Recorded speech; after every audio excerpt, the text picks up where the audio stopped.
શિક્ષણ માફિયા મહેન્દ્ર પટેલ, જેની સામે તપાસ તેજ કરવામાં આવી છે. મહેન્દ્ર પટેલના શિક્ષણ વિભાગના અધિકારીઓ સાથેના સંપર્કની પણ તપાસ હવે થઈ રહી છે.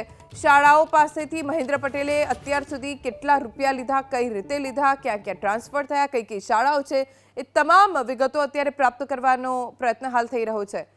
આરટીઆઈ કરીને કરોડો રૂપિયાનો તોડ મહેન્દ્ર પટેલે શાળાઓ પાસેથી કર્યો. હવે આ તોડમાં કોની કોની સંડોવણી છે, આખી લાઈન એમાં કોણ કોણ છે આ તોડકાંડમાં, એ તમામ લાઈનના લોકોને ઓળખવાની તપાસ શરૂ કરવામાં આવી છે. સીઆઈડી ક્રાઇમે સમગ્ર મામલે તપાસ શરૂ કરી છે. મહેન્દ્ર પટેલે માહિતી વિભાગમાંથી માહિતી આપવાની હોવાની પણ શક્યતા છે. બની શકે કે સરકારમાં બેસતા કેટલાક કર્મચારીઓ અથવા તો અન્ય કોઈ વ્યક્તિ આ તોડકાંડમાં સંડોવાયેલું હોઈ શકે છે, જેને લઈને તપાસ કરવામાં આવશે.